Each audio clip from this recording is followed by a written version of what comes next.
53 years in the making. 53 years of heartbreak, 53 years of insanity. You even had a little period of insanity. That's a great time too. It's been a lot. It's been a lot as Knicks fans. Oh, first of all, sorry. Welcome to the 10th Year Seniors Podcast Network. This is probably the most special edition of conversations we've ever had, and that's saying a lot. For our viewers, you can see we are adorned with so much Knick paraphernalia. It's a whole lot of it. You got a classic Ewing jersey up there. You have Lucky shirt. Oh, that's a Lucky shirt right there. We got the biggest Knick fan most of us know in the Bahamas, Dominic Stubbs. This is his time to shine. Welcome back to the pod. This is not your first 10YS venture, but it is your first time as a champion. You know, and I can't really put it into words. He's making a real speech. He's making a real victory speech like he is winning the Oscar or like they just handed him to Larry O'Brien. Sorry, continue with your speech. I felt like I was there with them last night, to be honest with you. Listen, they cried, I cried. I'm like, I couldn't believe it. You know what it is to feel, you know, first of all, I wasn't around for the entire 53 years, of course. But, you know, my 37 years of existence on this earth, I've been a Knickerbocker fan. Thanks to my dad, R.I.P. I wish you were here to celebrate and all of this. You know, it was rough. You know, been through some real dark days. So, you know, to actually, you know, the only time I've ever experienced anything like this is on 2K. Let's talk about before we even get to this series, right? I want to talk about the genesis of fandom. And for a lot of us, it is always connected to parents. It is always connected to some memory. The genesis of this New York fandom. Because for you, it's New York teams across the board. But let's talk about the Knicks specifically. When did you have that one moment like, this is my team, this is who I'm riding with? Can I be honest? I really don't remember. I can't say. There was one time in my life that I can probably say, and it feels so odd to say this, that I you know, like when you have vague memories from a kid, like 4 or 5 years old, I vaguely remember liking Michael Jordan and the Bulls because that was the cool thing. That was the thing to do. That was the thing to do. Everyone around you, they were Bulls fans. Everyone was a Bulls fan. Everyone was a Bulls fan. But somewhere along the line, it went black. And then my next stream of consciousness, I'm rooting for the Knicks. And so I always make the joke that my dad indoctrinated me and brainwashed me. I've done the same to my son. It's only right. But he's fortunate, just saying. But he indoctrinated me. I can't really say when it started. I do have vague memories of the 94 finals. I always remember just John Starks stinking up the joint.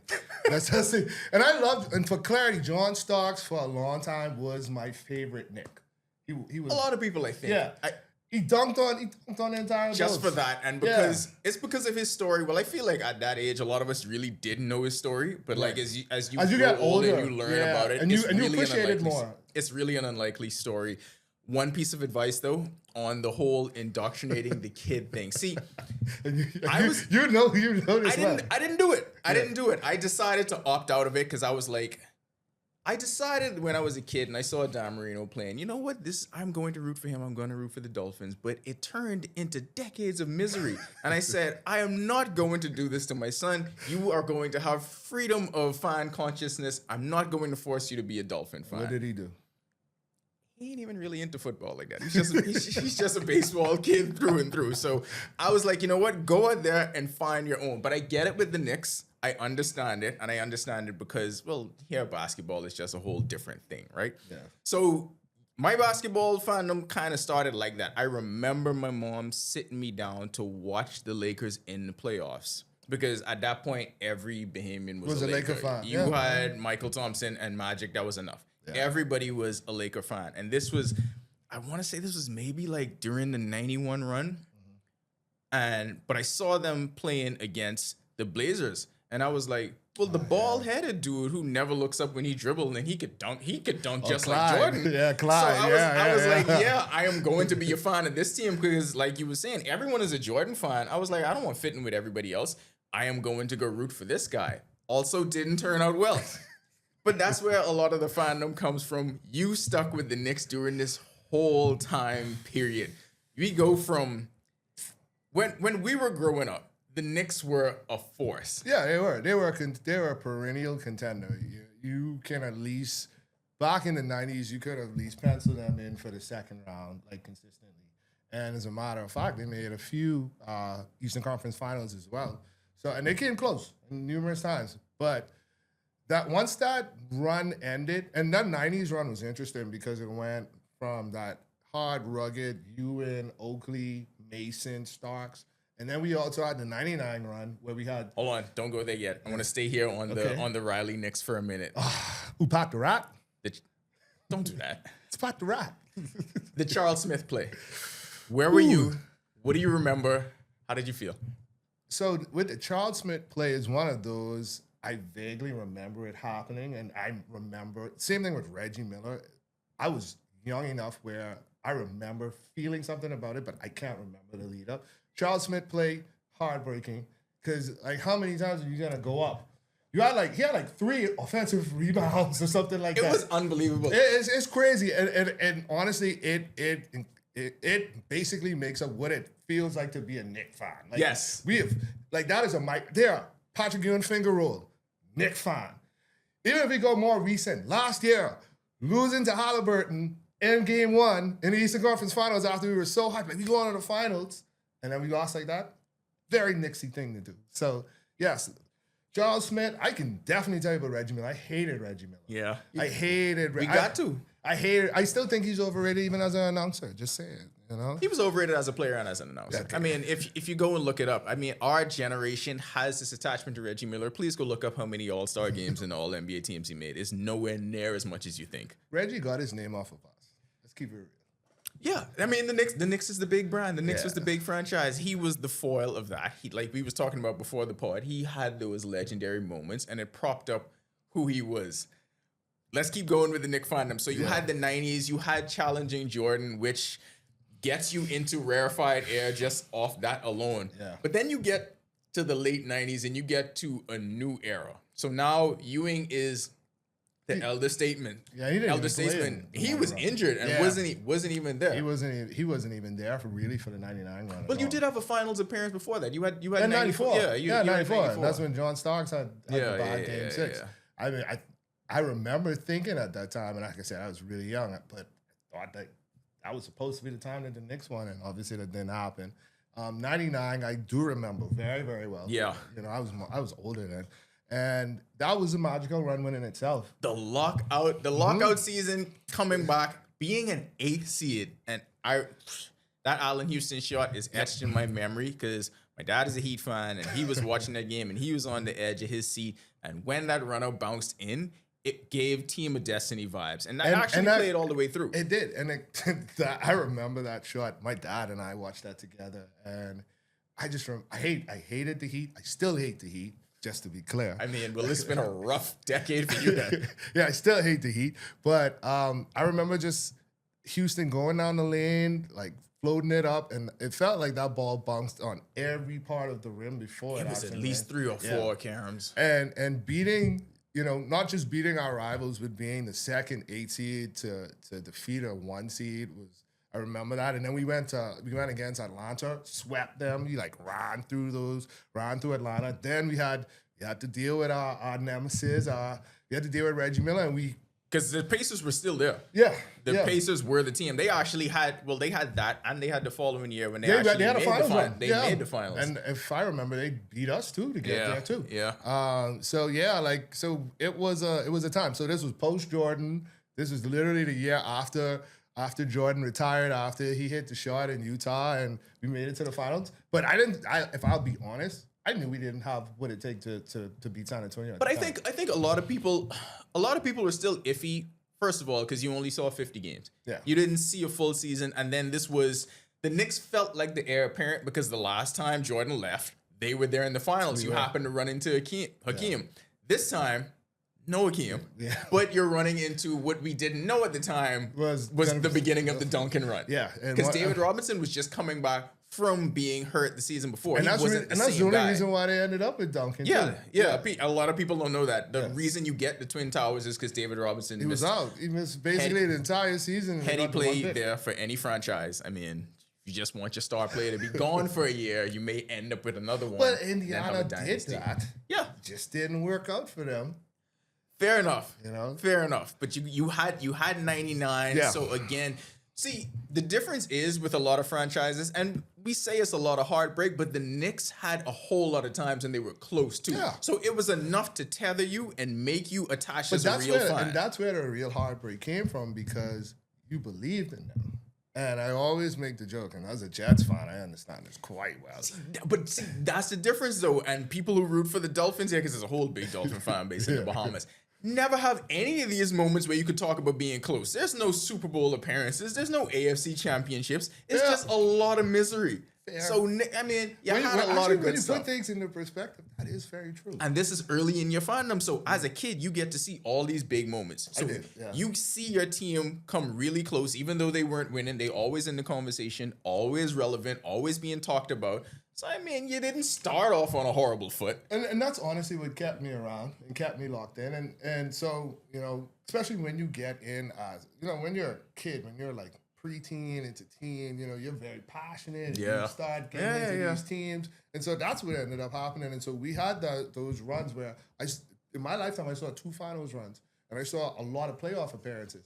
And then the 2000s happened and it was just like, Going in chronological order, now we gotta get there, because it was the 90s was a great time. Yeah, I mean, 2000s were not. And then you get to the aughts, and things happened with the Knicks where everything just spiraled out of control. Yeah, we paid Allen Houston a ton of money, and he was always hurt. And I loved the Houston. But in those days, microfracture surgery was like a death knell. It was. So like it was not much people that was coming back from that. You know, let me talk. You know, and you mentioned it, and I'm just not straying too much, but even like stuff like Tommy John surgeries.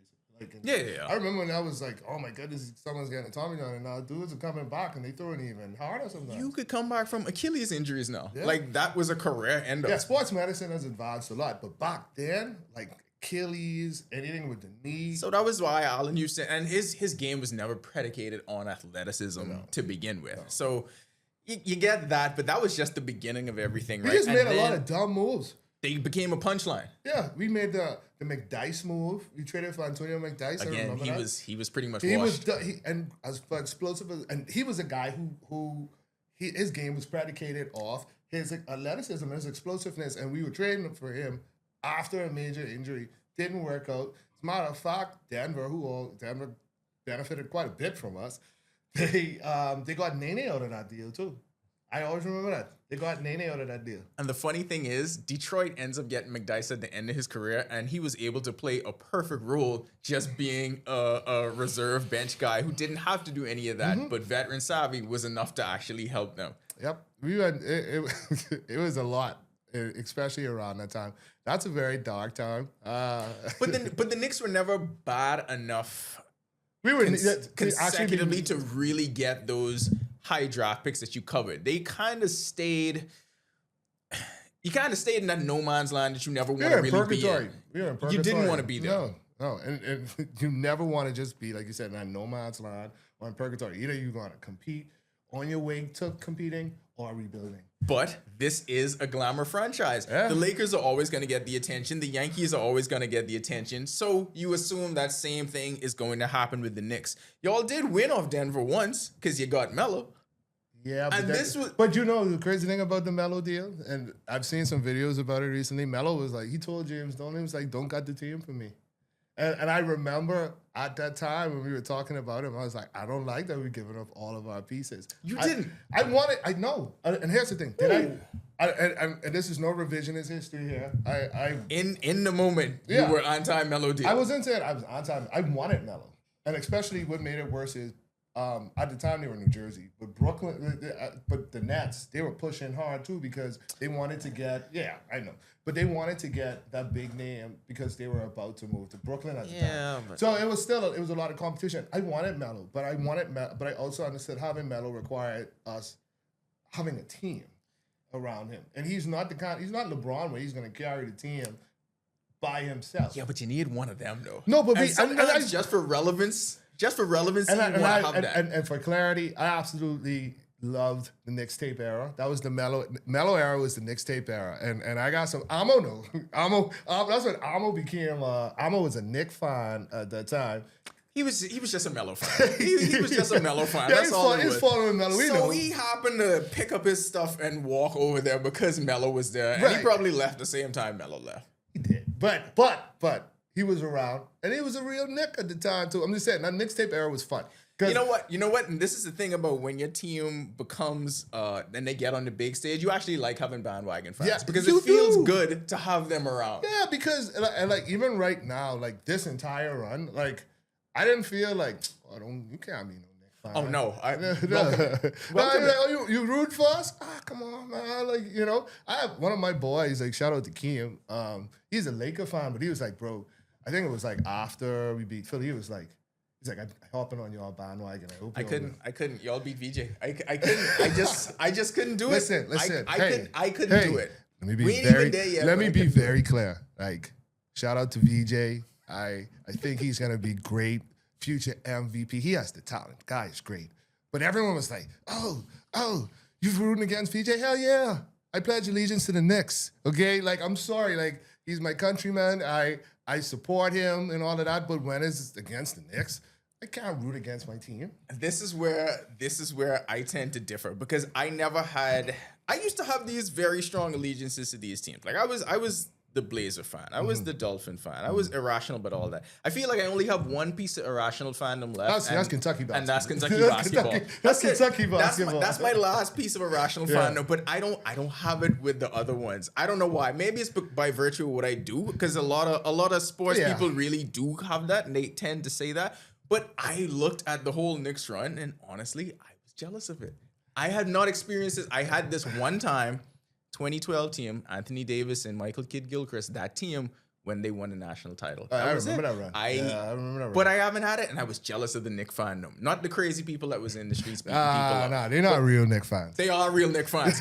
No. You don't just get to claim the good ones. You get to claim the new ones who just come along, like Taylor Swift and her friends. You get to claim the crazy people on the street. About the Taylor Swift thing. So I had a thing this week with some friends, and because she came to the game and they had on like those shirts. Yeah. The nickname shirts. It's kind of corny. I was like, I just think his chest was in Cleveland, but she used to come out to our games though.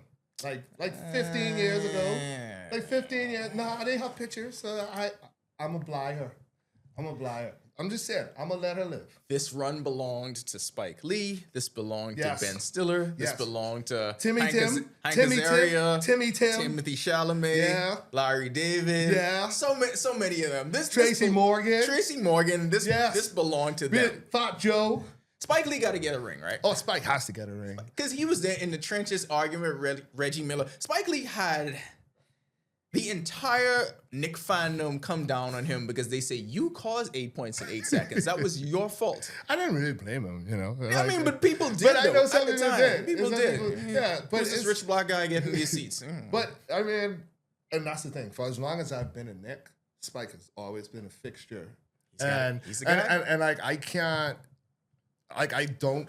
associate the team without associating him with the team. People don't. And you know why? You know why he's a real one? Because even through all those terrible years he was there. Talked about, he was there in his terrible outfits to match the terrible years. We were so bad in 2011, and I was so excited because that was my first time to New York, and I went to watch them. We had Brandon Jennings. Was Brandon Jennings on our team? I have to take a look. We were there. No, had to be like on the tail end, right? No, this was during the Melo time, but I feel like everyone was injured because I have a picture with Melo. Actually, I think Brandon Jennings went off against us. Now that I remember, y'all had some ungodly, forgettable, terrible lineups. Oh man, no, don't get me started. Like we had lineups with guys you never even heard about. Ignas Brazikis. Remember believing in Frankie Nicotine? Oh my God! Listen. Anyone could tell you I was the biggest Frank Ntilikina believer.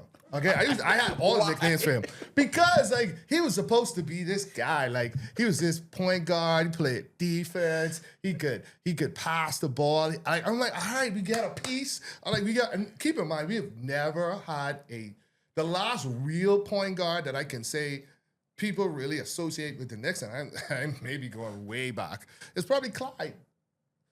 Some people may say young Mark Jackson. I was gonna say some people. I was gonna mention him next. Some people would mention Mark Jackson because he was a New York guy, and he came from St. John's. Yeah. And so I'll say Mark Jackson was the last, but the last superstar point guard we had. Charlie Ward was a superstar to me. First of all, I was a huge Charlie Ward was. I was a huge Charlie Ward fan. I knew that he wasn't like that guy, but he was such a solid like steady point guard. Him and Chris Childs was like one person. Yes. I was just gonna say that. Like when I talk about Charlie Ward, I can't just talk about him alone. I have to talk about Chris Childs because they literally they were one person. And basketball aside, Chris Childs gave us one of the greatest highlights. When he punched Kobe.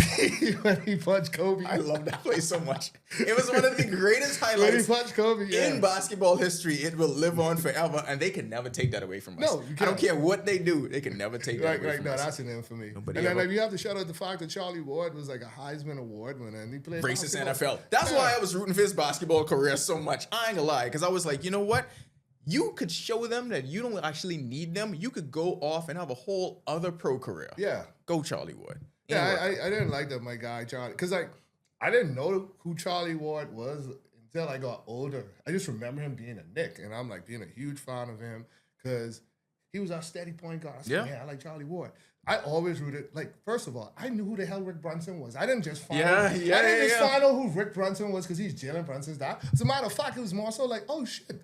That is Rick Brunson's son. That's what it was for me. If you're a basketball fan long enough, like especially for our generation, you see that happening more and more. Yeah, right? And it's actually kind of crazy. You got Boozer have his boy has his. Well, boy that's the ones that make you feel old because we remember Boozer playing in college. I remember his entire Duke career. I remember his entire NBA career. So it's kind of crazy that Carlos Boozer or Josh Smith. These guys are having kids who are coming into the league now. Even DeJuan Wagner. I'm like, what? Thinking back on and bringing up Frankie Nicotine is a good point, right?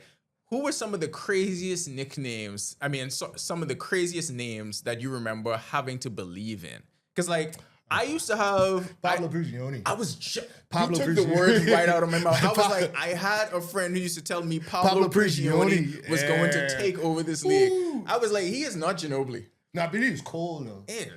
I'm telling you, no, Pablo. He is all right. Pablo. He was 47. I mean, he was, but he was cold though. He was cold for 47. Yeah, he was. And what I loved about him too is like he was great facilitator.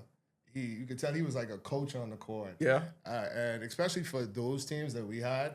And I really, it was so bad that I just wanted to latch on to anyone that I could believe in. I believed in, first of all, Alonzo Trier was a bucket. Oh, I got a great one for you. Clay Anthony early was a bucket. Oh, he was supposed to have a run. If he didn't get shot, he might have. Yeah, he was a bucket. As much as I hated the trade, I sold myself into believing that Andrea Bargnani could have been something. Remember believing in Jerome James? Short period of time. Very short period of time. I was more upset when we signed him because I was like, he only had one good playoff series. He was the poster child for y'all giving these people too much money too soon. And that was during the dark days. I was so mad. He had one good playoff series and we gave him like a 3-year deal. It was like 30 mil or something. It was just like, why are we paying him all of this? Now, if you want to know who I really believed in, I thought Eddie Curry was going to be that guy. I really did. A lot of people did. I really thought, like, after we traded for Curry, I thought he was going to be like, especially because where the league was at the time, I thought he would have been that guy, but he wasn't. Yeah, but I mean, he was never going to stop eating. Yeah, he ate his way out the league. But you know who I really thought was bringing the whole thing back? Kristaps. I thought Porzingis. Yeah. Oh, Unicorn? I thought Porzingis was bringing the whole thing back, and everybody remembers the reaction of when he got drafted. I was gonna say, and I was one of those people who actually. Pingus, man. I was one of those people who actually. I was like, who the hell is this guy? And then I remember one of my boys, shout out Tico. He was like, no, you need to check his tape out. And this is me. Don't fall for grainy European film though. It takes a lot. Fair. It takes a lot. But this is me with all of my teams. Jets drafted David Bailey, and I was like, and then I watched the tape. I was like, okay. No. You know what? You got to trust more than the tape. Your team's track record. I would rather err on the side of caution and believe that they made a mistake and be pleasantly surprised. And that would actually help me with all the falsehoods that I have to deal with. Yeah, that's what you do. But I always end up falling back into, I'm going to give them the benefit of the doubt, and then I end up getting hurt. But I was a huge Porzingis fan. Hated when he got hurt. And then I hated everything that happened with his brother and how he wanted out. But if I remember correctly, I think Phil kind of forced him out. Phil did a lot of crazy things. He was not good. I was excited for us to bring Phil along, and he just totally Yeah, he was terrible. I think Phil was at the end of his run, and I also think that unless Phil had the big name tickets, unless he had the guys that you needed, unless he had like the top 5 players in the league, and that was Phil really the guy? And you know what's so funny about it? That was always my thing. I was like, I don't think Phil is that great of a coach. I think Phil is a guy that you get for the teams who already have the stars and they just can't get it. He's great at what he does. He's great at what he did, obviously. But he's not going to build a team. He's not a team builder. He wasn't Larry Brown. No. And we had Larry Brown too, and we still didn't make it work. We had everyone. We had Larry Brown too. Whew, I remember. I was excited for that. D'Antoni brought some excitement. D'Antoni did bring some excitement. We had Larry Brown. We had Mike D'Antoni. Oh man, the Isaiah Thomas era. Whew. Let's get to this team now. Do you remember your feelings when y'all got Jalen Brunson? When we got Brunson, Did it feel like a big deal to you at the time? No, not what it is now. It was. That's fair. It was. He's solid. Okay, cool. Like we need a steady presence at point guard. I thought, all right, he's gonna come in. And here's the thing: I knew who Brunson was because I play Dynasty basketball. So I had Brunson. I saw his run in Dallas. But he was coming off that really good playoff run. Yeah, and that's what I'm saying. Really I saw him, but see, I was also a little bit gun shy because I seen what Jerome James did, and so I was a little gun shy on it. But all I remember is at that time, I think we had Randall already. We had Renaldo, we had RJ Barrett, we had like Quickly, and I just remember we had freaking Ilford Payton. Ilford Payton was still hanging around, by the way. Yeah, it's still crazy. in the G League. And I was another guy who had actually believed in because I say, Payton is like a walking triple double, not knowing he's just really a stat powder. The guy, he was like a corner on defense. Yeah. He was basically a 0 on offense because he could not shoot or anything like that.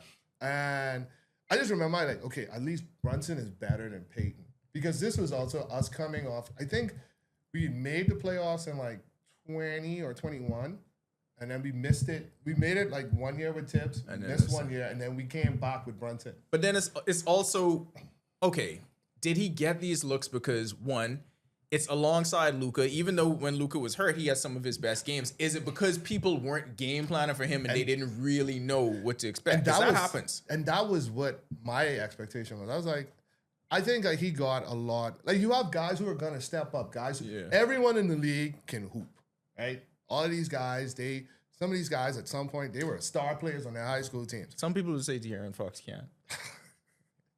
Tell him respect your Kentucky Wildcat. He had a bad series. That's all it was. He had a bad series. We can get prior to that. We can get there. But no, I'm like, so for me, like when Brunson came in, my expectation was solid point guard, maybe 17 to 19 points, like maybe 6-7 down. But not you coming to be the star guy, NBA team player. You know when I realized that Brunson was that guy, I went to the Knicks and Heat game. It was when they were in the playoffs. This is when the Heat made the run to the finals. Yeah. And we played them in the second round. And we were a higher seed. And they beat us in 6. I went to, game 4? Yeah. I went to game 4. And we lost. And I remember, one, knowing in my heart of hearts that Julius Randle, and don't get me wrong, huge part of this entire run and where we're at right now. But he frustrated me so much because I would watch him and then like certain things don't go his way. Body language changes. He's arguing with the refs. Frustrated me too. We should have had a natty. That's not a Kentucky Wildcat. We should have had a natty. Yeah. So talented guy, but like boneheaded plays, right?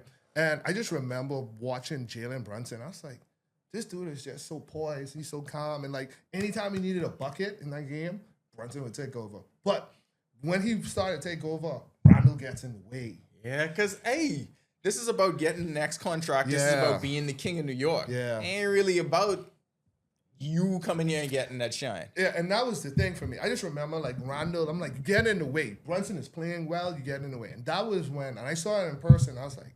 Egos.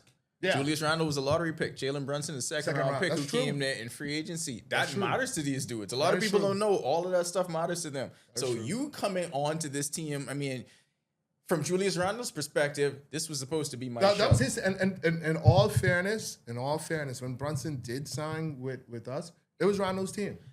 Yeah, but that show ain't gonna run for 8 seasons. That show getting canceled after one or two. Exactly. And so but when I knew Brunson was that guy, was that game. And then I think the following year, he improved his 3-point shooting. Yeah. Once again, had him in Dynasty. So I know what he's doing because I'm following these things, right? And I'm like, dang, like, because at that point, he wasn't, the way he shoots the 3 ball now, he wasn't doing that originally. Nope. My first memory of them, and this is gonna make the whole Villanova connection. When me and John went to, because we were following Buddy's senior season when Oklahoma made the run. They were in the Final Four in Houston. They ran into Villanova. Worst game of the season. Villanova actually, and Jay Wright made it hell for Buddy. I think he only scored like 9 that game. But you saw that team, and you saw the beginning of what it was gonna be. Because like Josh Hart was one of the main guys then. Yeah, and I saw it, and I was like, these Villanova guys. Yeah. And life comes full circle because here they are back at it and did it again. Shout out to White Dante. So they get poor guy. So they get Brunson, and this is when I really started to pay attention to y'all because I had watched everything that was going on with Cat in Minnesota, and I hated so much of it. I hated the whole. I hated how even before Cat became a Knick, I didn't like how he was treated because I thought the guy was good. It's crazy to me. And I think the Jimmy Butler whole incident didn't help him either. But my thing with the whole Jimmy Butler thing is Jimmy Butler has been the problem everywhere he's went. Is it always somebody else? Oh, so he's ringless. Ringless. While Cat and Wiggins are champions. So, I mean, for them being so soft or whatever, all right, tough guy, you got a lot of coffee, but you ain't got no rings. Yeah. So, whatever. So, I was like, the Cat that y'all are portraying, that is not what this dude is. You place him in the right situation, you give him the right role to play, and it changes things dramatically. And some people, work-life balance is a serious thing. If I'm not happy where I'm working, that could drastically change things. Jimmy Butler could come in and muck up a whole situation, and he did it everywhere. Everywhere he went, it was always an unceremonious like departure. You know, he always. I think the only time he didn't blow it up was Philly, and to this day, Embiid still talks about Jimmy. That was probably the only place that he should stay. Jimmy, and I'm gonna be honest. Miami worked out. Like he made it that far, but we saw that ended. But Philly, he probably should have stayed in Philly. I mean, because they did lose in the most improbable way ever. I thought that team staying together actually would have worked. It made sense. Like they lost. That was another team of destiny that they lost to. But Cat went back to New York. If people didn't know then, I mean, I knew the whole connection to the DR, the connection, because Calipari was coaching the DR national team when Cat was in high school just to be able to facilitate him coming to Kentucky. So that's how deep that was. So I knew about him when he was in high school. So him going back to New York, I was like, this is good for him. He was excited too. Some people can't take that spotlight, but for some people, that's he wanted it. Better for them. He want and that's what I love about this team. And I say I love this team. I love this specific team, and I love all of the iterations prior to it that made this happen. And so I love that Brunson is a kid who was there during the 99 finals run, who was running around the locker room, who went to school in Jersey. Same thing with Cat, who went to school in Jersey, who was a real Knick fan, and a lot of these guys, they came in and they wanted to bring a title to the city. And a lot of people talk about it, but it's not easy winning in New York. No. But when you do win, like, you are immortalized forever. You immortalized forever when you come close to winning in New York. Exactly. The 90s Knicks, like, we talk about the 90s Knicks, and those dudes never won anything. No. But they're still talked about, because why? Like, and all get courtside seats. Yeah. Even the bench warmers. Even the bench warmers. They under the basket somewhere. I tell people all the time, y'all know Marbury wasn't there that long, right? He wasn't. Hey, but I would say, that's more of New York high school lore that comes into play with that. When we traded for Marbury, I was excited. Of course. I was like, I wanted this point guard. Of course, it didn't work out, but it was like, I wanted this guy. I thought he was good, and he wanted to be there. So, But no, like right. I love this team because these guys, like you can tell, more importantly, you can tell that it's a family and they want to play for each other. Because even after Josh was down, he was very despondent after the game 4 win. Yeah. Because how he blew the layup. And even though he won, he still was he was walking around like carrying himself hard. But because even like after he missed it and he fouled, I think that was Castle. It was Castle? Yeah, he fouled Castle. Like he stayed on the ground. And if you go back and you watch, the entire team went Brunson, OG, all of those, and they got him off the ground and told him like, hey, buck up, bro. So, it's some more building to do with this team. So you get Cat, and then the big deal that I think, the one move that people question more than the rest of the years was actually giving that contract to OG. Yeah. Because a lot of people were on the fence of that. They was like, he showed some signs in Toronto, but should this dude Kawhi, man. That's Daya Kawhi. Should this dude really be getting this money? Because the choice was between OG and I can't remember, but it wasn't a foregone conclusion that OG should be getting this big deal. Yeah. There were a lot of people that questioned that move. And I think that was also, too, around the time when this was coming off the Pacers semifinals loss. Yep. And he was hurt. He got hurt. And the thing is, to this day, I say, if he was healthy, we win that series. And that's the thing.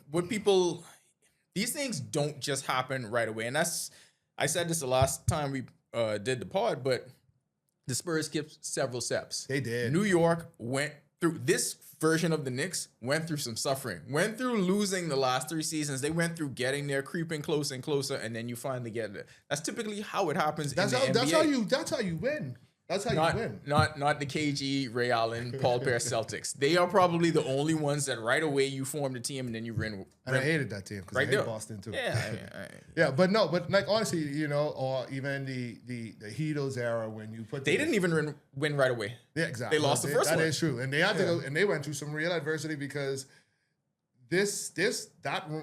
compared. What I'm trying to say is that Dallas ring is comparable to this ring. Yeah, in terms of sure.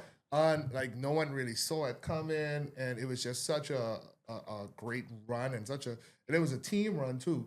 But yeah, you're right. San Antonio skipped a whole ton of steps. You went from not making the playoffs to making it to the finals. To beating the defending champs, and then you in the finals, and people had you favored to win. Okay. We had to do all of that. We had to build the Knick bona fides because when you see the passion of Knick fans, people need to understand what comes behind. They don't know the pain. It ain't just you wearing this jersey. It ain't just having these up here in the hat. It's so much more than that. Yeah. It's decades that goes into this, and that is why the city of New York is under National Guard watch Thursday. Listen to me. Thursday. Let's go to game 5. Yeah. Let's go to game 5. I want to talk about more of this series with you, but I need to start at this game. Let's talk about game 4. Okay, fine. Let's go to game 4 because game 4 to me was the most interesting one in that series because everybody knew it was over, right? Everybody knew it was over. For the skeptics, you had to be thinking, okay, it's better for the NBA for this to go 2-2. It's better for the NBA if this series pushes on longer. So you kind of haters just wanted us to lose too. They were like, oh, the Knicks are about to lose 4 straight. Yeah, but I think a lot of people also wanted this series to keep going because they were entertaining games. This is probably one of the most interesting 5-game series. But we were seeing the Knicks blow everybody out since Atlanta. Like, it was not interesting at all. The Knicks was just slapping everybody around. It was entertaining to y'all. Okay, it was very entertaining to y'all. I loved every moment of it. But for the rest of us, it was like, all right, this game over by half. Like, they playing the Cavs. The Cavs had one game. It was nothing. But this is what you want out of the finals. So you're thinking, okay, New York hit them with 2 heavy haymakers on the road. San Antonio's gonna punch back, and that's what it looked like. But just to see that happen, it was like, if you didn't believe this team was a team of destiny before, that solidified it.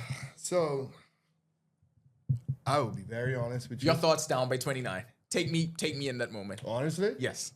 I wasn't stressed. I wasn't worried, like, at all. Like, I kid you not.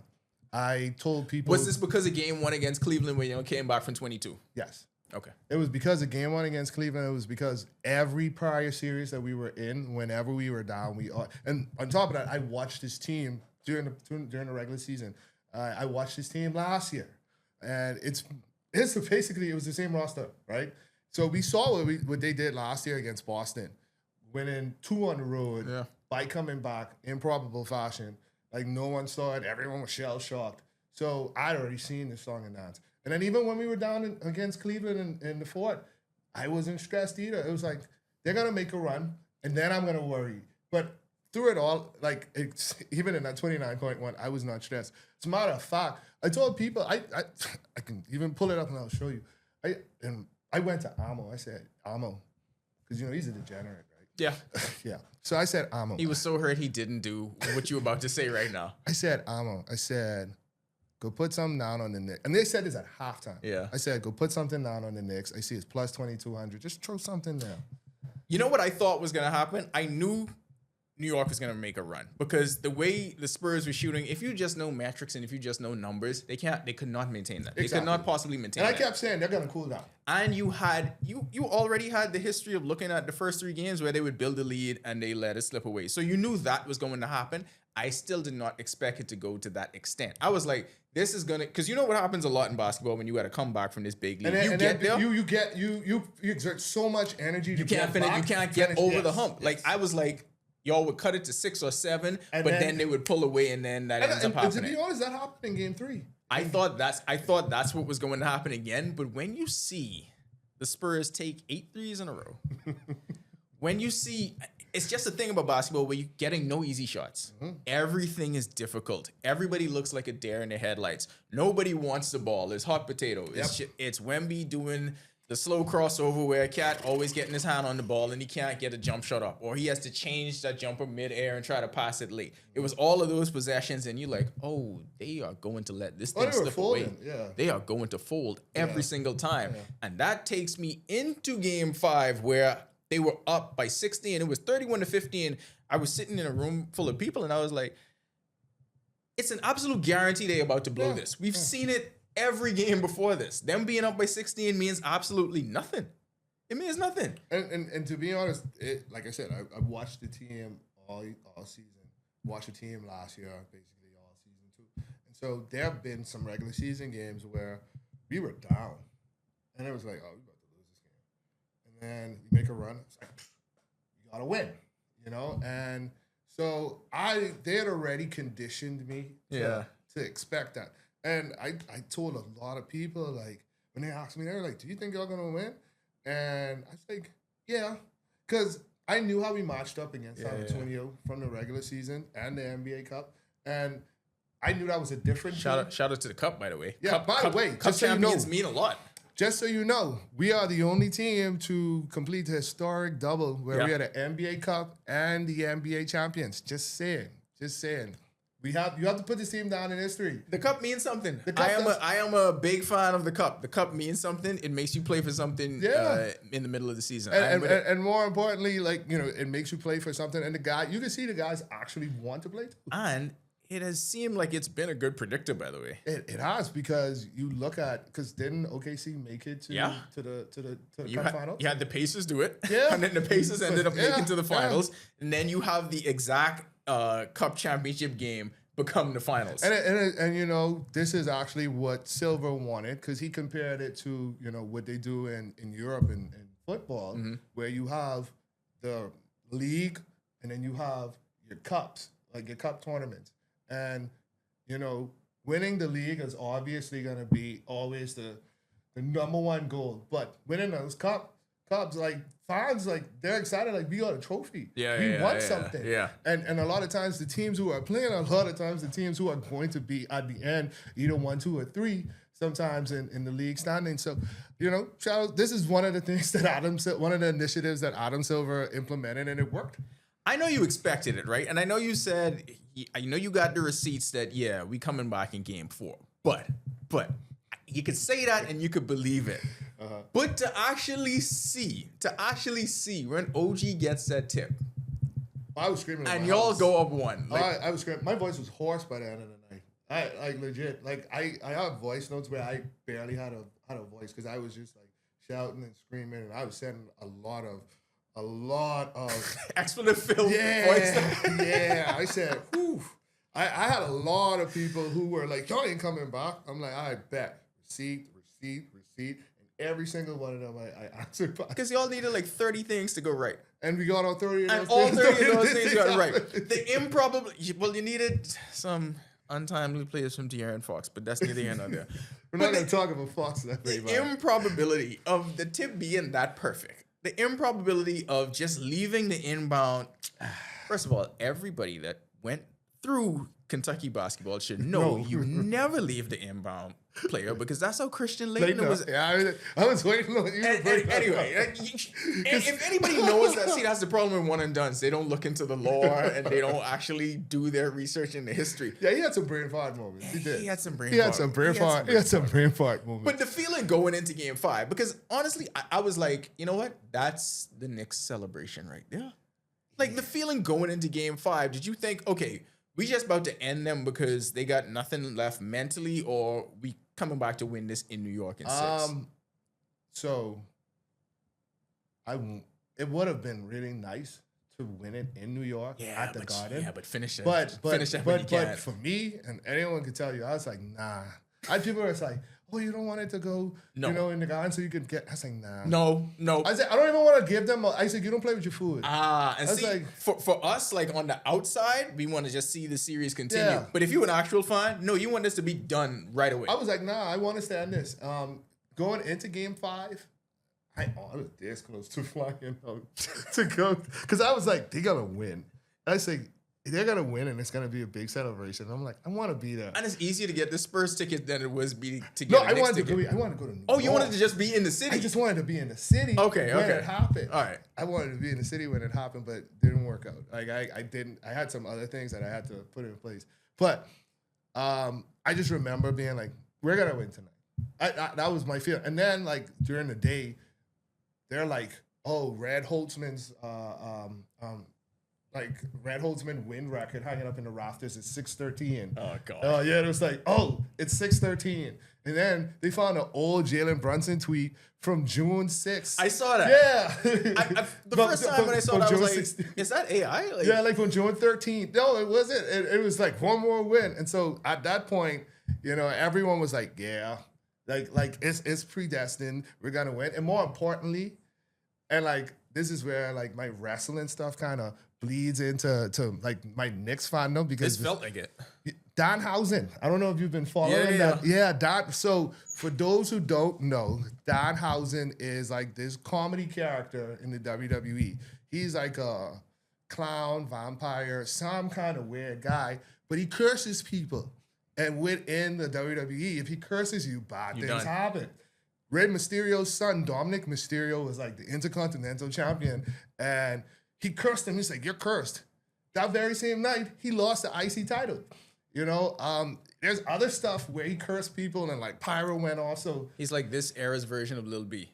Yes, exactly. You can't overcome the Lil B curse. Yeah, like you saw what Katie had to go through before he won a title. Lil B had to lift it. Yeah, Lil B literally had to lift. And I can tell you about the Lil B lore with Kevin Durant. There's a whole song. Go on YouTube. It's a lot. No, go on YouTube. It's real. It's very real. It's and very real. Katie was cursed. Like, Katie had the worst playoff luck until Lil B lifted. But so essentially that's what it was. And Dan Hausen, so how it happened was Dan Hausen so the WWE and ESPN have this whole deal. And so Dan Hausen had this whole interaction with Stephen A. Smith. He was rude to him. He was like, I'm going to curse your Knicks. And I was like, God damn it. This guy who's not a true fan, but. Okay, yeah. But, we are going to celebrate everyone. So come on, screaming A. But he got cursed. I was like, God damn it. And we went down 2-1 against Atlanta. And someone went. It looked so real then. Yeah, it looked real. We looked terrible. That was they keep showing the video when Jalen and his dad was going at it. Because that was supposed to be a sweep. Nobody saw that coming. At least 5. Nobody saw that coming. And we were down 2-1. I was like, what are we doing? And all I know is some guy went and he paid Dan Hausen some money, say, hey, uncursed us. And he uncursed us. And after he uncursed us, 13 straight playoff wins. That's the real MVP. 13 Whoever that man is. Oh, he's gonna be at the parade apparently. That's the real MVP. Yeah. He did it. But more than that, he also has like merch that they're selling in the NBA store as well. So he's doing great right now. I want your thoughts on this. It's going to be a very controversial topic, but he deserves to be in the. He's been in the conversation for a while, but now, you know where we're going. Now this has shifted. Jalen Brunson's place in Knick history. Is he the greatest ever? I said it the other day, and maybe I'm living in the moment. Maybe I'm being hyperbolic or whatever, but he is to me. He is the greatest Knick that I have witnessed. And I love Patrick Ewing. I got his jersey right here. I got that when I was a kid. I love Patrick Ewing. I love Clyde. I always never watched him. He's got to be better. He's got to be above Ewing. He's above Ewing for sure. I think the only person that could be in the argument with him is Clyde Frazier. And Willis Reed. Yeah. Those two. That's it. But to me, this is just... Willis Reed was hurt for the second one, though. Yeah, but, he was the captain. He was MVP. Fair enough. So so Clyde says Willis. So we'll just throw that out there. And Willis says that. And Clyde says Willis says Pot. Pot says himself. But I think for me, personally, Jalen Brunson delivered us a championship after 53 years, and he didn't, and it wasn't a flimsy championship. It wasn't like he did something. He scored 45 points in a closeout game. Okay, not just that. I feel like, and it ain't even hyperbolic to say it. Not since Iverson have we seen somebody at that size has been that unstoppable. Exactly. Every single game, every night, not even penciling. And he's not even an explosive guy. He's just at all. He's just crafty. He has great footwork. He can shoot the ball. He knows where to be. He looks like the same athlete. When you watch the old video of him and Rick, when they always do the story talking about how he trained him, he looks like that exact same athlete, just smarter. Yeah. And so you can tell, like, he ran him through so many different scenarios so that he understands that when he's in the game, like, okay, maybe I should do this or I should be here. You know what it is, though? It's the dudes who didn't quite get to that point where they're on the top tier. They're the ones because they know how to show their sons. That would work. I missed some stuff in here. And Dell was great. I was just gonna say Dell Curry. But he missed some stuff. Dell is a Charlotte Hornet legend. Yeah. That's not saying much. No, but I mean, then it did. I'm just saying, like, compared to the other franchises, it's not saying much. But he's a Charlotte Hornet legend. But if you ask people, like, generally speaking about the NBA, unless you were watching ball back then, you wouldn't remember or know who Del Curry is. So, no, you're absolutely right. When you look at guys whose dads were in the league, it's never the guys whose dads were at the top. It's always the guys whose dads had to work and had to push them. They knew what they were missing. Yeah. Because Dell was a shooter, but he knows, hey, I could have been even better at this. Yeah. The one thing I know what to do, I know what had me sticking around the league for a decade. I'm going to make sure these kids know how to do that from the jump. Yeah. So if they already have that skill from the very beginning, same thing with Rick. Rick wasn't no kind of explosive athlete, but he was a crafty, stable point guard. So he was like, if I build these core principles in my kid and he establishes this now. At an early age, yeah. Then he could just tack everything on top of that foundation and the sky's the limit, and then look where it ended up. And like someone pointed out, I heard someone talking about it. I can't remember where I saw it, but it was it's something about having a dad, or even in some of these cases, some of the moms are like this too. Yeah. Who can sit down and talk with you at the dinner table about defensive coverages, and maybe even talk about what you did right or wrong inside your games.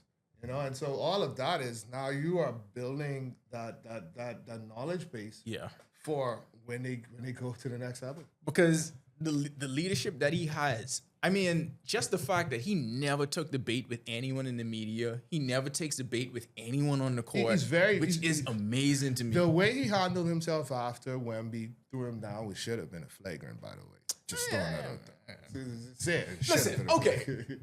I was rooting for, I wanted it to be OKC, New York, because what I really wanted was SGA and Jalen Brunson. Okay, that's what I wanted. That would have been fun. Because that's a one-to-one comparison, right? What was so disingenuous to me was all of these people, and I drifted more towards the OKC side just because of all the hate that they got. And I feel like so much of it was unwarranted, right? Everybody was telling the Spurs, play physical, beat the hell out of them, run through their chest. Everybody was applauding Carter Bryant for running through SGA's chest. They loved that. They loved the way they got really physical with OKC and was pretty much beating them up. So how did you expect them to turn it off when they got to the finals? The same thing that you applauded me for getting there. don't you expect me to keep that going to win? I'm not necessarily mad at them, and I knew it was going to be physical because we're a physical team too. When we talked about that earlier in the season too, I think that was before the Cup finals. Like we're both physical teams, so I expected it to be like that. I'm just saying, like, throw my guy down, like, should have been a flagrant. That's all. That is all I'm saying. But we don't need to talk about that because why? Because why we're the champs. It don't even matter. Yeah, it don't even matter It more don't at this matter. point. Okay, so in terms of he's got greatest Nick ever. Where do you place him in terms of best in the NBA now? Because Currently, he's all NBA second team, and it's tough to argue against putting him on the team over. You can argue him. I would argue him over Cade Cunningham at this point. oh yeah, for sure. Because SGA and Luka, It's kind of hard. It's kind of hard to remove them based off the seasons that they had. He's definitely top 10, and based off him being all NBA second team, that indicates that he is top 10. Where exactly in the top 10? If I'm gonna be realistic, like rational Knick fan, I'd say he's right. He's like maybe 6, 7, right outside the top 5. yeah, You know. that's fair. That's fair. Yeah, I mean, and it's kind of hard not to, and you can't really rate him lower than 10 because he just won a chip. if you would argue him in the top 5, I get that too. I get that too because honestly, I was looking at the All NBA first team right before we did this, and I was like, oh, swap him for Cade. And the reason Cade is there because of that regular season. Yeah, great regular and season. Detroit being the Number one seed that seed, they yeah. were, it made sense. Even though they kind of break down towards the end, it made sense. But the run Brunson is on right now, and it's looked like it ain't stopping no time soon. You have to put him in rarefied air. And I also think it's very important that we acknowledge the front office and how they built around him, understanding his limitations. You know, I can't believe it took us this long to get here because so much of this goes to Leon Rose and Worldwide West. Rose and Worldwide West. Like, I'm happy for those guys. I think I saw it was someone, maybe it was Cat, who went and hugged West. I was just so happy for him because West is behind the scenes doing work. They did so much of this. Like, so much of this goes towards them. All the moves that we was talking about earlier.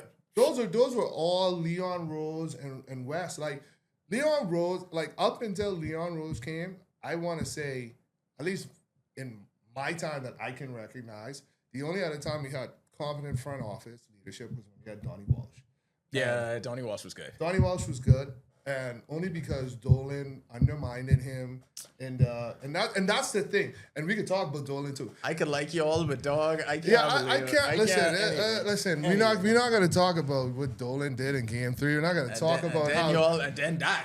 Yeah. I mean, that's the only reason y'all ain't sweep them boys. That's what I wanted to say. Everything good. If Game 3, and we know what happened in Game 3, and we know who was the bad luck charm that came to the game. Could be anybody. Yeah, it was a lot of people at the game. It could be anyone. I don't know. I don't know everyone who was there. It was a big stadium. Madison Square Garden. But you know, there was a bad luck omen over Game 3. Because first of all, Jordan Woods couldn't even bring her lucky bag. And Jordan Woods, every time she brought this bag, we won 13 straight. And then she couldn't bring it. So I'm just saying, you know, like. But if I was the Spurs, I would have made sure she could not bring that into Game 5. That's them not doing their homework. They didn't do their homework. But I have to give a shout out to Leon Rose, to Worldwide West, because they came in and it's so many shrewd moves that people don't know. There was a deal that we made, and I think, actually, what's funny about it, I think Detroit ended up getting Jalen Duren out of this deal. But it was a deal that we made. I want to say that was the Brunson deal. Well, we moved some things, some people around just to clear cap space. And it's a lot of different moves that we had. First of all, we got Jose Alvarado because we had Yabusele. And I really thought when we signed Yabusele, he was going to be a great addition. It didn't work out. American food got him. Fair. And we then ended up using Yabusele to trade him to then get, and then we traded him, used the pieces that we got from him to get Jose Alvarado. Speaking of West and Rose, you make the conference finals. Tibbs is gone. I wanted him gone. But I want basketball. to be That was a big deal because you had so many people arguing. Listen, in terms of the resume, he didn't have the title, but respect in the NBA community. No, and I'll just say this: I love Tibbs. And to go to a conference final, you usually don't see that coach lose his job the next year. But you got to have people running this to have the foresight to see, yeah, things good now, but they could be so much better. So there are some people who can tell you. I remember when we fired him, they were like, "Why you fire Tibbs? You shouldn't have fired him. You just went to the conference finals." I said, we fired him because Tibbs' issue is he's so rigid with how he coaches. So he has his 8-man rotations, 7-man rotations, and he will stick to them. This is what beat the Spurs because Mitch Johnson had no counter move. Yeah. Mitch Johnson did nothing other than run the 8 people that he knows how to run. And I remember telling guys, I said, we had to fire Tibbs because Tibbs is not going to try to change. The one time he did kind of change up things was when he added DeLon Wright and Landry Shamet. Shout out to Landry Shamet. He played them last year in the Indiana series, and that was already after we were already down 2-1, 3-1 or something like that. And it's like, now you want to play other people? When from the get-go, we were expand the bench, develop our young guys. On the opposite end of that, and people saw it play out in the finals, Mike Brown was going to whoever he could to make that adjustment that night. Jordan Clarkson didn't play game 1 and 2. You know what? You could come in game 3. Give us 10-12 off the bench. Alvarado wasn't getting was huge in game 4. Huge in game 4. That 8 points that man scored in the fourth quarter. That was the most consequential 8 points. It really was. It got forgotten somewhat in all the theatrics that happened, obviously. But those points were so huge because those are some possessions where things stalled for y'all completely. And what was key about it, and once again, this is something that Tibbs would not have done. And I love Mike and what Mike... All season long, you saw him experimenting, trying to figure out what works. I still remember it was a press conference, and Cat was like, "I don't know what my role is," and it was a lot. I remember this. Yeah, it was a lot of this season. I watched the regular season, and it was a lot of we don't know exactly where we're at right now. He's trying to figure out the players are trying to figure out him, and so there were some moments where we looked absolutely dominant, and then there are some moments where it's like, what are we doing? But it worked so much because in Tibbs, everything was too Brunson dominant, too ball dominant. It was him taking 30 dribbles and figuring it out. But when they started to facilitate through Cat a bit more, and Cat was doing some of that Jokic stuff, which if you watch him at Kentucky, you know that he could do this kind of thing. So much of that offense was give it to him in the post. As a prospect, he was supposed to be a guy who can play both sides. And could facilitate. That's what he was because in this series... That's what he was. In this series, he went back to that defensive mentality, and it was just, I got to slow down Wemby, I got to stop Wemby. I think also what was important too, I saw and this is why I was cool with Mike. I saw what Mike did in Sacramento with Fox and Sabonis. And I always felt like Sacramento, Vivek, shout out to... Well, John always calls Mike Brown the best. He does the best 2-year coaching jobs of anyone in NBA history because Mike Brown will come in for 2 years and be amazing. Now, this time he could stick longer than that because he get a title out of it. But he had them 2 years in Sacramento. He had 2 years with the Lakers. The thing is, with him in Sacramento, I don't even think that was him. No. He did a great job. That was Sacramento. That was Sacramento because he got fired after they lost the game because De'Aaron Fox was not covering the guy in the corner, and he got baited into a pump fake, and I can't remember who the guy was on Detroit. Hit the 3, and got the foul. So I'm just saying, Brown didn't. I thought Brown was going to actually find a home in Sacramento just based off how I did too. And I thought he got a raw deal, and I was happy to bring him along because I knew he was a defensive mind, but Sacramento showed me that he understood how to coach offense, and that was something he obviously learned from being with the Warriors. During that Yeah. Sometimes you got to take a step back, and this happens with a lot of coaches. You got to take a step back and to move forward because Mitch Johnson was thrust into a position that he probably did not expect to be in, and then you get a generational talent, and with that comes the expectations. But he did the opposite of what we just was talking about Mike Brown doing because he was going to stick with those guys. He wasn't going to stray far away from that. I don't understand not playing Harrison Barnes at all. I was kind of surprised that I felt like maybe Barnes played maybe like 8 to 10 minutes in the entire series. I don't understand how at no point you make any sort of defensive substitution to play anyone maybe 6'7" or above alongside Wemby. You just go in Wemby and 4 guards because I don't expect Bismarck Biyombo or Mason Plumlee to do anything more than be a body in the way, but a body in the way prevents that OG tipping. Yeah, no, that's true. It was just for the Spurs, just in general, it was a lot of inexperience that came up. It was inexperience by the coach. Mike was willing to play the German guy. Yeah. He was playing anybody. No, Mike, Porty? Yes. He was playing anybody. No, Mike went deep into his bench. And I appreciated that. Mike was like, I'm going to try something. I'm going to figure out what works. And sometimes you have to do that. You know? It's the end of the season. When else are you going to do it? And that was the biggest knock on Tibbs. And like I said, I remember coming out of the series and I said, Tibbs got to go. And I was like, why do you want him to go? And I was like, he has to go. Trust me on this. I've watched the team enough to know that Tibbs had to go. And it was just one of those situations. Tibbs Tibbs deserves some credit. Don't get me wrong. Yeah, he does. I don't think the team would have won with him coaching. But you always need... He built a culture. You need bridge players and coaches at times. Sometimes you need people to get you that. Randall was important as a bridge guy. You need people to get Randall you there. was the guy who came when no one else wanted to. Yeah. You need that to happen. happen. Yeah, and so him and Tibbs, they helped turn things around. It's a similar situation. And what they've been talking about in New York is, this is like Buck Showalter and Joe Torre. Yeah. But if you could use basketball, it's Mark Jackson and Steve Kerr. That's exactly what it's shaped up to be. Okay. Yeah. I want to get to the closing moments of Game 5 because now celebration time kicks in. You see the Spurs, once again, don't have an answer. They taken horrible shot after horrible shot. I saw it when De'Aaron Fox was still on the bench. They had like 3 or 4 really, really bad possessions where they looked out of sorts.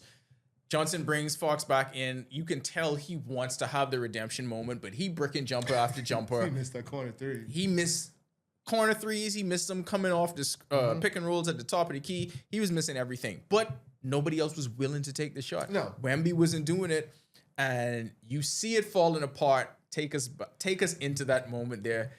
Put us there with you when you know, okay, this is coming to fruition. They botching everything right now. We about to take this and win this. I didn't really allow myself to really come down until I saw 0-0. Really? Yeah. Like I felt confident, but I'm like, no. Not even after Harper missed the layup? And he went to the line and he bricked the 2 free throws. Yeah. Yeah. When he missed the first one, I was like, oh, that's it. Because I was thinking, okay, make the first, miss the second, see what happens. They have this 8-foot tall alien. But when he missed the first, I was like, oh, that's game. Yeah. Even after he missed it, I was like, nah, I need to see these dudes hit their free throws. And then OG missed the first. I was like, you guys are going to make this as hard as possible. I can't believe he was this successful in sketches. It's crazy to me. It's insane to me. Who, OG? Yes. Oh, he's a funny guy. He's great. That's the aura god. But once he hit the second one, I was like, are we really about to do this? It felt so surreal because it was like, like when you thought about something and you dreamt it. I play 2K. Yeah. And I'm the type of like this type of sports game player I am. I'm gonna play franchise mode all the time because like now I want to see the celebration. Yes, me too.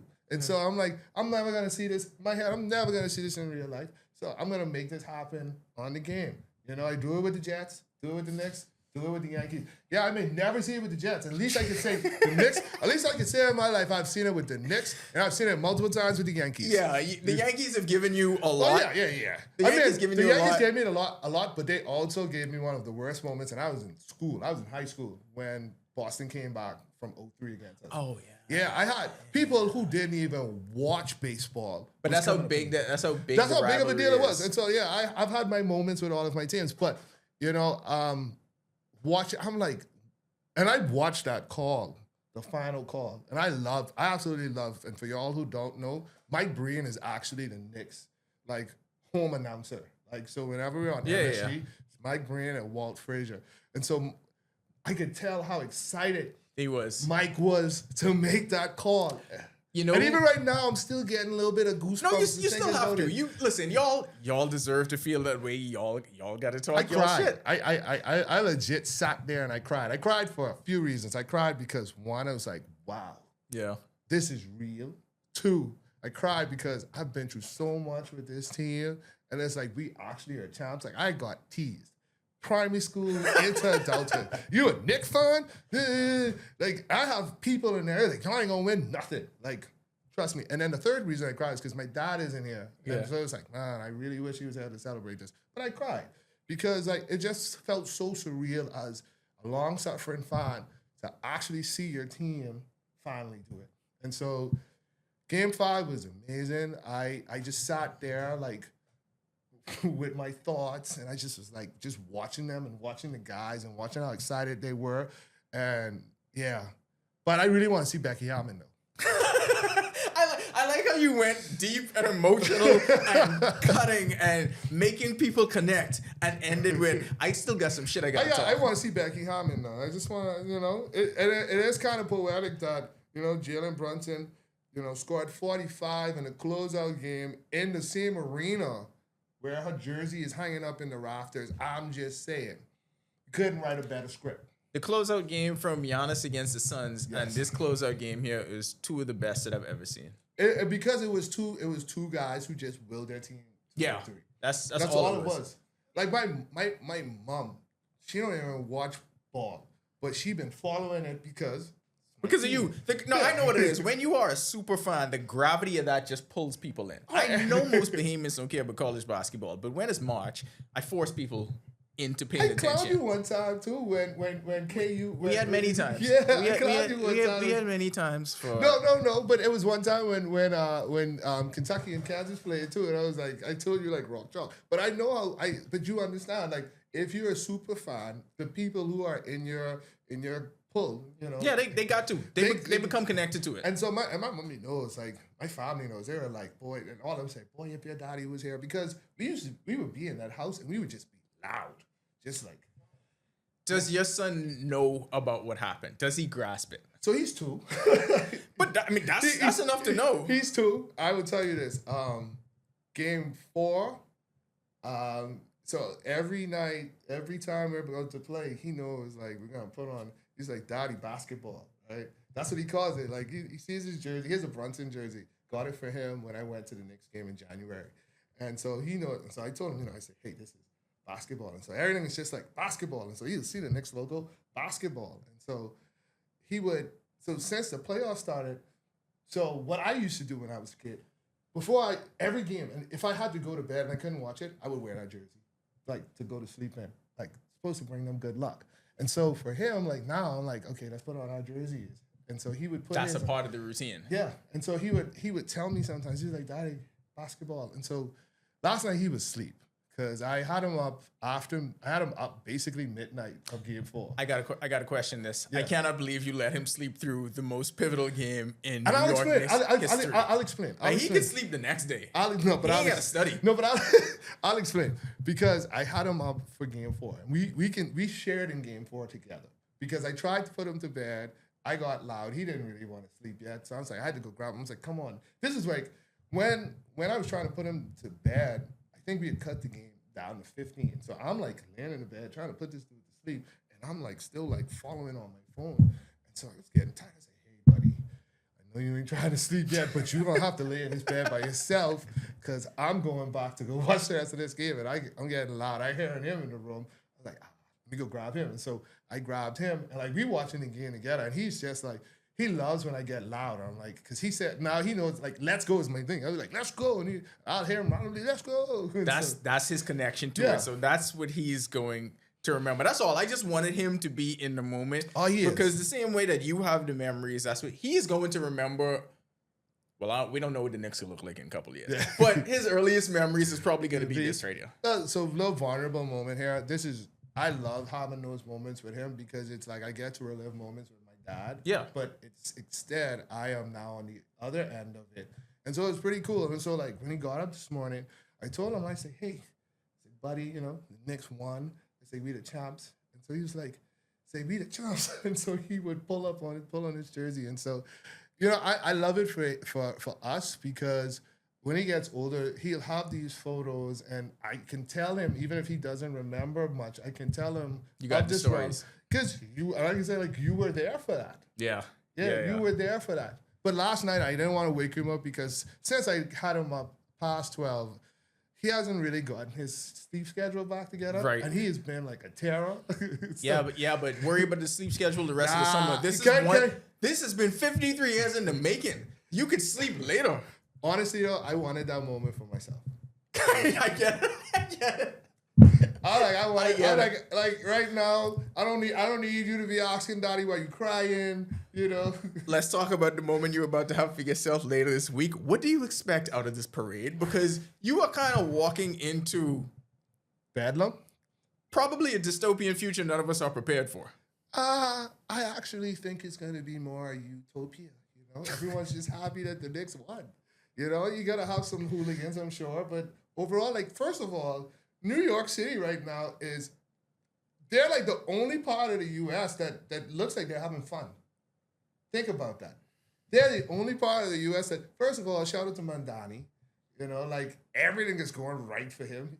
He's an Arsenal fan. They won their first title in like 22 years, and then the Knicks come and win their own after 53. That's true. Nobody else is having fun. No one else is having fun except New York. It's just Toronto and New York. Yes. No one else is having fun. No one else is having fun. Like the city has been united under the Knicks. Like in baseball, it's split. Yankees and Mets. In football, it's split. Giants and Jets. But in basketball, it's not split. No matter how much. The Nets don't matter. No matter how much the Nets have tried, it's not split. Yeah. Like, the city loves the Knicks. And so right now, like, everyone's together right now. So I'm excited for the parade because I just feel like it's going to be, you know, a lot of it's just going to be a bunch of us being like, you remember when we were so bad that we had guys like you're just gonna walk up to people and go, Pablo Prigioni, and someone would probably be like, he was cold. Like, honestly, or if I bring up someone like it's so much like obscure. It's a whole lot of names. Remember when y'all really did y'all had Mozgov for a run? We had Mozgov. Yes, and you know what's so crazy about Mozgov? We had Mozgov, and Denver was like, and this is so crazy. And this is why I don't like Masai now. Masai was with Denver, and he was like, and Dolan got involved in the deal, and Dolan was like, no Mozgov, no trade. Yeah, we had Mozgov. Keep reminding me that Dolan gets to be happy. Yeah. All right. Listen, I hope this has been therapeutic. I will say this. One thing I would say with Dolan, and this applies to Dolan's a terrible owner. He's a terrible owner. He's good at hockey. Not even that. The Rangers aren't good anymore right now. They came close a few times. They came close a few times. I will give him that. The Rangers were being run better than the Knicks at some point. They were. I remember watching the Rangers in the Stanley Cup Finals too and rooting for them. But I give Dolan his props because he just did not get involved. Now, some people say it's because he was too busy dealing with despair in Las Vegas. Whatever it is, he allowed Leon Rose and Worldwide West to run the team as they see fit, and now we're here. And that's the only thing I wanted with Dolan. Allow the guys that you're paying all this money for to do their job. I wish I'm not a Cowboy fan, but if Jerry Jones would learn that, they would be better off. I mean, we all know how that one has to end. All right, I just want you to look into this camera right here where this red light is, and I need you to deliver your message to all the Knick haters, to all the fake Spur fans, to everybody that has doubted this franchise, to everyone that has been teasing you since you were a kid, all of that. You get to exhume that right now. Deliver your final message. The champs. That's it. I have nothing else to say. Like, no one else matters because we are the champs. Like, I don't care about Boston. I don't care about Miami. I don't care about San Antonio. And I'm glad it was San Antonio that we played because we got our leg back. They made me cry in 1999. I will never forget. Didn't think that we could have won, but I cried. And I cried again last night, but it was tears of joy against the team that made me cry when I was 10. So, yeah, like, I don't care about anyone else. Like, haters don't even bother me right now. I have some people out there, shout out to my boy Keto, who would just he refuses to give us any props, but I don't care. Because why? We are the champs. And that's the only thing that matters. Like, nothing else matters. Like, your opinion doesn't matter because at the end of the day, we are the champs. That's the perfect way to end it. That was your New York Knicks. This is New York Knicks superfan Dominic Stubbs. He's going to be at the parade. We're actually going to follow this up because we need to hear all of the stories. Oh, I'm going to be the correspondent. I'm going to be the man on the ground for the parade. We'll see y'all next episode. Okay. Yeah, that was fun, actually. Stop.